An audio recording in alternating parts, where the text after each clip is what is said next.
Here, under an oak tree, newly freed African American students listened in January 1863 as the Emancipation Proclamation was read aloud.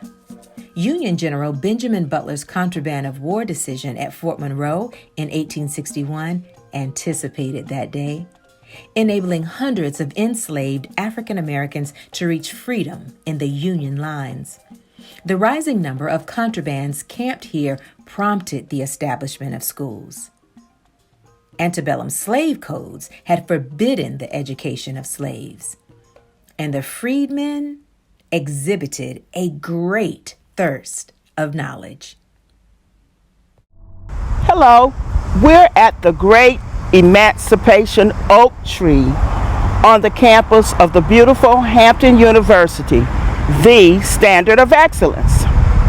Now, this tree is called the Emancipation Oak Tree because the first reading in the South of the Emancipation Proclamation was read right here at this tree. The slaves did not know why they were being gathered. The contraband slaves came over from what was then Fortress Monroe, and they came over, and some came from everywhere. Some were here in shackles and chains. They didn't know why they were being gathered. And they were told right here at this tree that they were now free. Can you imagine being told after hundreds of years, you're free? It's amazing how this tree is still standing today. And there's a seedling from this tree at Booker T. Washington Middle School on Chestnut Avenue in Newport News, Virginia. Just as we say, we allow our lives to do the singing, Emancipation Oak is no different. As you can see behind me, is Clark Oak. Clark Oak was one of the seedlings from Emancipation Oak. In 1935, a seedling from the Emancipation Oak was planted by Booker T. Washington Elementary School. The seedling was obtained by Aisha Sims, a horticulturist at Hampton Institute.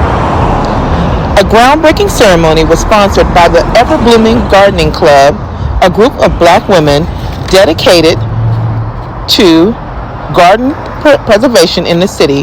The Clark Oak was named for Norris Berkeley Clark. Mr. Clark was a graduate of Hampton Institute, and one of his classmates was Booker T. Washington. Mr. Clark was the first principal of Booker T. Washington Elementary School. He served from 1929 to 1937.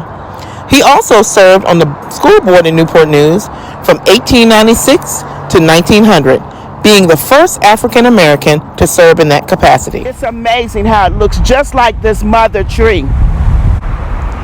There's a little school here on this property. It's red. It's called the Butler School. That school came later on in life. General Butler had it built so that the African American children would not have to sit outdoors to learn.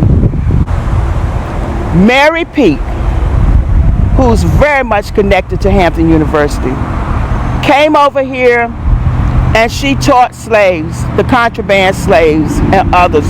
They snuck here to learn under this tree, learn how to read and write. She could have been killed and they could have been killed. But they felt that the need to have an education was that important to them, to risk their lives right here at this Emancipation Oak Tree. And isn't that ironic how the first reading in the South of the Emancipation Proclamation was read right here at this tree.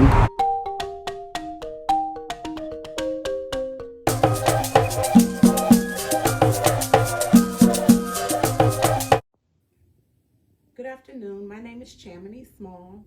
I am currently a resident of Hampton, Virginia, and a graduate of Hampton University. I have been teaching in the state of Virginia for about 25 years, and I want to talk today about my experience with Emancipation Oak at Hampton University. It was 2008. I was tasked to coordinate our family's reunion here in Virginia. We are the small Smith Austin family. And it was quite the monumental task because none of my family is from Virginia. I wanted for my family to be able to go to Emancipation Oak at Hampton University, just so they could see what it meant to those Blacks in Virginia to be free, and so that they can reflect upon the freedom that was gained by our family members before slavery was legally over. When you asked me, did I have any pictures of my family reunion, I couldn't find not one. So I didn't take pictures the way I do now, and maybe other family members might have taken pictures, but I don't have any. But I looked for them, and while I was looking for them, I came upon this photo, and it is a tree in Ghana, Africa, that looks very, very, very close to Emancipation Oak.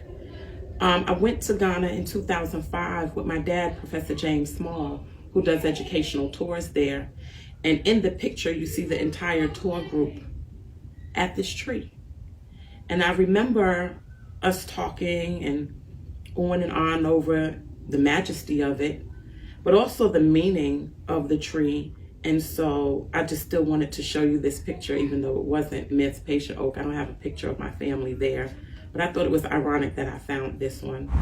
When you get a chance to come and stand here on this property at this tree, something should go all through you and through your body, because you are standing where freedom was given to our ancestors many, many years ago in 1863.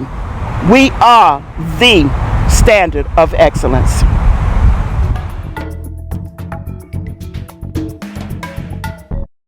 This site possesses national significance in commemorating the history of the United States of America, 1974. National Park Service, United States Department of the Interior.